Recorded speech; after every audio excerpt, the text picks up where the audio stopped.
Riot by Mary Casanova, Chapter 1. Weeds poke up through the gravel-covered field, and the rows of yellow mobile homes are gone. It's been a year since everything broke loose, since black clouds of putrid smoke chugged into the sky. Defying the efforts of firefighters, I bike here often, turning it all over in my mind, replaying the events like a videotape, forcing myself to remember. Remembering helps me to understand not only what happened to our town, but to me. After communion, Brian Grant folded his hands casually. A sixth grader couldn't look too serious, and he walked back to the third pew, where his family sat every Sunday. Nearing the scroll edge of the wooden pew, Brian felt a warm hand on his shoulder. He looked behind. It was Dad, biceps outlined beneath his denim shirt, sleeves rolled up, jaw clenched. With a slight sideways nod, Dad signaled toward the back of the church. Brian glanced at the empty foyer. Why would Dad want him to leave early? Mom sat in the pew, her blue dress skimming her knees, with 7-year-old twins, Josh and Alyssa. She tapped the space beside her, signaling Brian to sit. He hated when his parents did this. Pulling him in two directions, all summer long, it seemed he couldn't please one without upsetting the other. The sound of shuffling feet blended with the choir's music. Those who trust in the Lord will gain new strength. They will rise on the wind like the eagle. Brian hesitated a moment, and then deliberately avoiding his mother's eyes, he followed Dad down the side aisle toward the red exit sign. The church was packed with locals, tourists, and non-union workers. With each step, heads turned. Brian's face grew hot. Why would he feel embarrassed? After all, he was just doing what his dad wanted. At the back of the church, kneeling at the end of the last pew, one girl caught his attention. He'd never seen her before. She glanced up at him, long chestnut hair, peach-colored skin, and hazel eyes with flecks of gold, and smiled. A smile like a whisper only he could hear. Then quickly, she looked away. Brian stopped breathing. A rush of tingling warmth climbed to his face and neck, and then he passed by. He'd probably stared a second too long and made a fool of himself. Girls don't do much for him, not the way that they did Kyle. But this girl, she was, well, perfect. And she'd smile right at him. And he hadn't even tried to smile back. What an idiot. Slowing his step, he glanced up at the vaulted ceiling. Who was he? Please, God, let her be in my class on Wednesday. Dad nudged Brian's shoulder from behind, passed ahead of him through the double wooden doors, and stormed down the stone slabs. Sliding his hands deep in his pockets, Brian followed his father toward the parking lot. It was September 3rd, and the sun shone high in the sky. Summertime hot. Under Brian's white t-shirt, a bead of sweat stole down his back, and he stopped at his Levi's. He trailed Dad through the parking lot to Mom's red minivan, which she had insisted they take to church. She'd bought it for her long drives to Bemidji to complete her teaching degree, although now she taught in town. The pickup suited Dad better. Hop in, Dad said, his voice strained. Brian jumped in on the passenger side and closed the door. Had he done something wrong? What was going on anyways?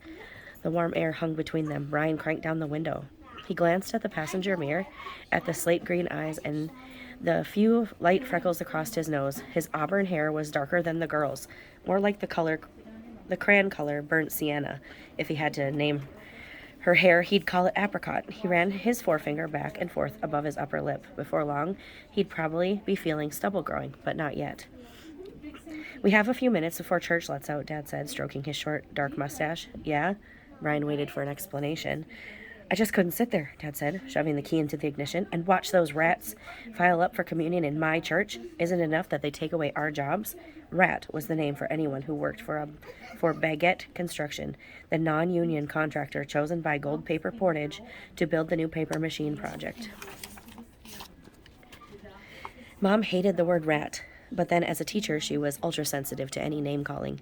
She shook her head at lots of Great-Grandpa Howie's words, too. Grandpa talked about how he used to have nightmares of getting wrapped in the old paper plant's paper rollers.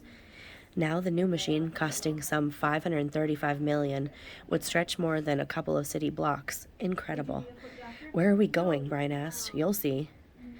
Was the girl a rat? Were her parents scabs, here to build the new paper machine and then move on to another city? Maybe, maybe not. Probably just tourists from Chicago or Iowa coming north for the weekend of fishing on Rainy Lake. As Dad gunned the engine, the van spewed gravel and Brian jolted back in his seat. Things are going to start changing, Bri. Dad gripped the wheel with both hands and zipped past the library and the courthouse. When school starts, you stay away from those rats, okay? There was an edge to his voice. Why? Brian asked. They're dangerous, that's why. Most of them carry knives in their boots. And they'll use them, too. He glanced at Brian. Comes from living on the road so much, going from job to job like nomads. Brian tried to picture knife fighting break out in his elementary school. Maybe that could happen in New York, but not in northern Minnesota. Not in Blue Ash. They turned the corner past the enormous statue of Smokey the Bear and headed toward the paper mill. Dwarfing down the downtown, the mill sat on the edge of Rainy River next to the dam where, 100 years earlier, a waterfall had flowed. The paper mill spouted steam and smoke into the blue, cloudless sky.